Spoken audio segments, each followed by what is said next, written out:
Hello दोस्तों, नमस्कार। मैं प्रिंस और आप देख रहे हैं स्पीड एकेडमी।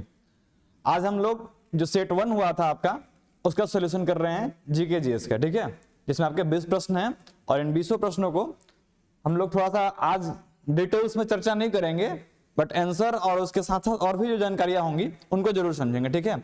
आगे से जो सेट के सॉल्यूशंस होंगे वो काफी ज्यादा डिटेल्स में होंगे, इसमें थोड़ा सा हम टाइम कम कर देंगे, ठीक है, और आप लोग इसे शॉर्ट में समझते जाएं। 1751 ईस्वी में द सीज ऑफ आर्काट, जिसको आर्काट का युद्ध घेराबंदी कहते हैं, इसमें कौन विजयी हुआ था? तो ये अंग्रेज इसमें विजयी हुए थे। सीज ऑफ आर्काट में कौन विजयी हुआ था? अंग्रेज विजयी हुए थे। बात करते हैं, दिया हुआ है कि विटामिन डी की कमी के कारण बच्चों में कौन सा रोग होता है, ठीक है, हड्डियों में कौन सा रोग हो जाता है। तो ये आपको हमने साइंस वाले वीडियो में बताया था। आप में से बहुत सारे ऐसे लोग होंगे जिनको ये चीज पता भी होगा। तो विटामिन डी की कमी के कारण बच्चे जो होते हैं उनमें सूखा रोग हो जाता है। इसको हम लोग ऑस्टियोमिलेसिया भी कहते हैं। और बड़ों में ऑस्टियोपोरोसिस होता है। उसमें क्या होता है, हड्डियों का जो कंसंट्रेशन होता है, मतलब हड्डियां जो घनत्व होता है वो कम हो जाता है और मतलब टूटने का खतरा जो होता है वो बढ़ जाता है विटामिन डी के कारण। स्कर्वी तो जानते हैं विटामिन सी के कारण, रतौंधी विटामिन ए के कारण, गंडमाला या फिर इसी को हम लोग कहते हैं घेंघा, तो ये जो होता है वो मतलब आयोडीन की कमी के कारण हो जाता है, विटामिन नहीं, आयोडीन की कमी के कारण होता है। चेराव नृत्य किस राज्य का एक पारंपरिक नृत्य है? तो बहुत सारे राज्यों का बहुत सारा पारंपरिक नृत्य होता है, मतलब वहां का फोक डांस होता है जिसके बारे में आपसे पूछा जाता है। तो चेराव जो है ये मिजोरम का फोक डांस है। और बाकी बात करते हैं अरुणाचल प्रदेश का, तो यहाँ पे एक छाम होता है डांस, वो काफी ज्यादा पूछा जाता है, ठीक है, पोपीर छाम, तो ये वहां से बहुत ज्यादा पूछा जाता है। और सिंघी छाम एक होता है सिक्किम में, वो भी काफी ज्यादा पूछा जाता है। और असम में एक डांस होता है जिसको बोलते हैं बुगरुम्बा, ये काफी ज्यादा पूछा जाता है, इसको याद रखेंगे। असम का बुगरुम्बा, अरुणाचल प्रदेश का छाम और पोपीर, मिजोरम का चेराव, सिक्किम का सिंघी छाम, तो ये बातें याद रखेंगे। ब्रिटिश वायसराय लॉर्ड कर्जन ने बंगाल का विभाजन किस वर्ष किया था? तो बंगाल का विभाजन दोस्तों हुआ था 1905 में। बंगाल का विभाजन 1905 में, और ये घोषणा कब हुई थी?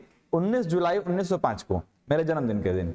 और ये अस्थायी रूप से कब हो गया था, मतलब वापस ले लेगा, तो ये 16 अक्टूबर 1905 को, मेरे भाई के जन्मदिन के दिन, इसलिए मुझे दोनों डेट याद है, ठीक है। तो इस तरह से कुछ डेटों को आप मेंशन करके याद कर सकते हैं। डेट ऐसे याद होते नहीं हैं, तो आप कुछ कुछ देखिए कौन सी घटनाएं उस दिन घट रही हैं, उसके हिसाब से उसको रिलेट किया तो आपको बहुत सारी चीजें याद रहेंगी। उसी तरह से हमने 19 जुलाई और 16 अक्टूबर को याद किया था, ठीक है। तो इसको याद रखेंगे। बंगाल विभाजन लॉर्ड कर्जन का समय हुआ था 1905 में। मानव शरीर की सबसे छोटी हड्डी कौन सी होती है? मानव शरीर की सबसे छोटी हड्डी कौन सी होती है? तो आप में से बहुत लोगों को यह बात पता होगी। तो ये सबसे छोटी हड्डी होती है दोस्तों स्टेपिस। ये हड्डी होती है कान की। और कान में और भी हड्डियां होती हैं जिनको हम लोग कहते हैं मिलियस और इनकस। 3 हड्डियां होती हैं जिसको हम याद रखेंगे MIS, मिलियस, इनकस और स्टेपिस से। तो सबसे छोटी हड्डी आपकी होती है स्टेपिस। ये काफी ज्यादा लचीली हड्डी होती है।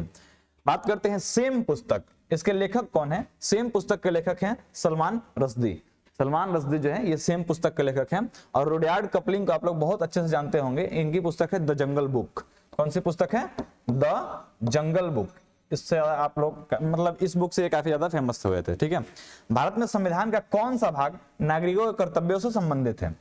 तो संविधान का भाग जो है जिसमें नागरिकों के कर्तव्य के बारे में बताया गया है वो है भाग 4A, ठीक है। भाग 4A जो है वो नागरिकों के कर्तव्य के बारे में है। ये है कहां?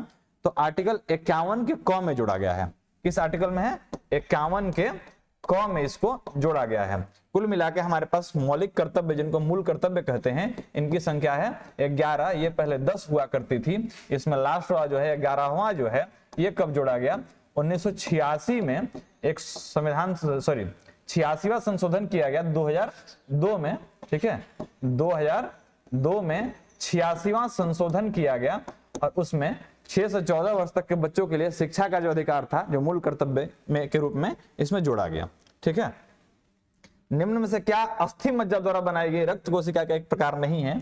तो ये अस्थि शोषक जो है ऐसा कुछ नहीं बनाया जाता है अस्थि मज्जा में। अस्थि मज्जा एक्चुअली क्या होता है, जो लोग ये खाते होंगे, चिकन खाते होंगे, वो ऐसे हड्डी जैसे खींचते हैं ना, तो उसके अंदर से आपको जाली नुमा एक संरचना निकलती है, उसी को बोलते हैं अस्थि मज्जा, ठीक है। उसी में हमारा लाल रक्त कोशिका मतलब आरबीसी, प्लेटलेट्स, डब्ल्यूबीसी, ये सारा कुछ उसी के अंदर बनता है, ठीक है। तो कह रहा था कि निम्न में से किस में मतलब अस्थि मज्जा द्वारा क्या नहीं बनाया जाता है, तो अस्थि शोषक ऐसा कुछ अस्थि मज्जा में नहीं बनता है, लेकिन बाकी सारी चीजें जो थी वो सारा चीज उसी में बनाया जाता है। बढ़ते हैं आगे। निम्नलिखित में से कौन सी अक्षांश रेखाएं मकर रेखा को प्रदर्शित करती हैं? देखिए अक्षांश रेखाएं जो हैं इस तरह से यदि हम पृथ्वी को ले, ग्लोब मान के ऐसे गोल ले, तो इसमें जो नीचे होता है 23.5 डिग्री पे, ठीक है, और एक होता है ऊपर में 23.5 डिग्री पे, तो इसको बोलते हैं हम कर्क रेखा। क्या बोलते हैं? कर्क रेखा। और इसको बोलते हैं मकर रेखा। क्या बोलते हैं? मकर रेखा। यानी कि जो उत्तर की तरफ होता है उसको बोलते हैं कर्क रेखा, जो दक्षिण की तरफ होता है दक्षिणी गोलार्ध में, इसको बोलते हैं मकर रेखा। तो कह रहा है कि अक्षांश रेखा मकर रेखा को कौन प्रदर्शित करती है? तो मकर रेखा को 23.5 डिग्री दक्षिणी अक्षांश होता है ये प्रदर्शित करता है, ठीक है। यही 23.5 डिग्री उत्तरी अक्षांश होता है, यानी कि उत्तरी गोलार्ध में इधर ऊपर में, तो इसको हम बोलते हैं कर्क रेखा, ठीक है। उत्तरी अक्षांश होता था कर्क रेखा हो जाता है। और इसके और भी बहुत सारी चीजें हैं इसमें जो मैं आगे क्लास में आपको क्वेश्चंस कराते समय डिस्कस करूंगा। अभी सेट का सॉल्यूशन है तो इसको मैं जल्दी देने का प्रयास कर रहा हूं ताकि वीडियो लंबा ना हो। पढ़ते हैं अगले क्वेश्चंस की ओर। अगला प्रश्न हमारा है कि निम्नलिखित में से किस खगोलीय पिंड का सैरन जो है एक प्राकृतिक उपग्रह है? तो देखिए आपने प्लूटो का नाम सुना होगा।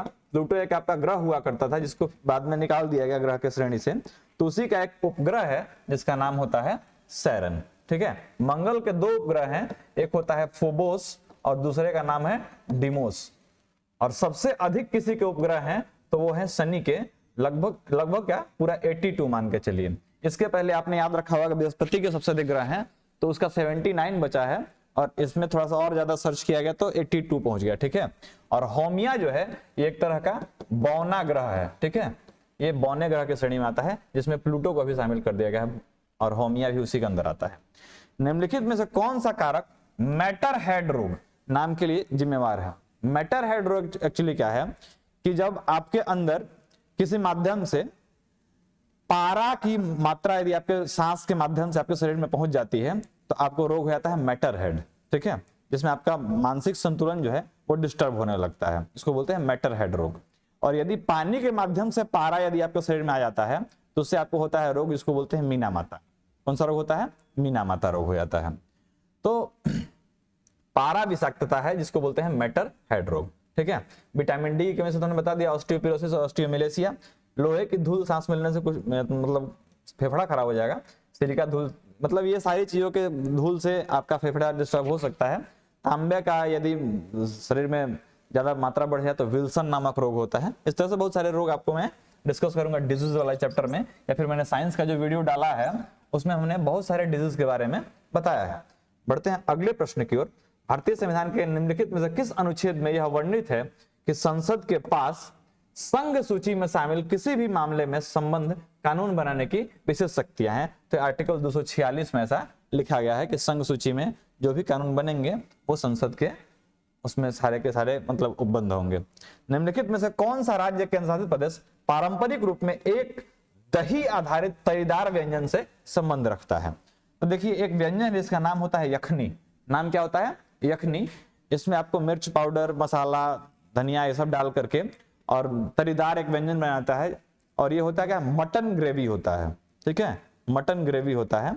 ये बनाया जाता है जम्मू कश्मीर में, ठीक है, इधर देखने को मिलता है, जम्मू कश्मीर में मिलता है। आंसर क्या हो जाएगा? जम्मू कश्मीर।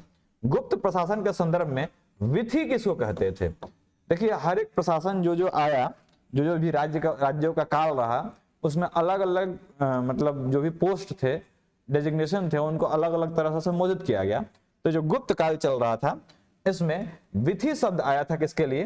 प्रशासनिक इकाई के लिए। किसके लिए? प्रशासनिक इकाई के लिए विधि शब्द दिया गया था। बढ़ते हैं अगले पृष्ठ की ओर। और यहाँ पे आपके सामने प्रश्न है, गुप्त प्रशासन के संबंध में विधि शब्द तो हमने बता दिया प्रशासनिक इकाई। निम्नलिखित में से किस बैडमिंटन खिलाड़ी ने कभी भी अर्जुन पुरस्कार नहीं जीता है?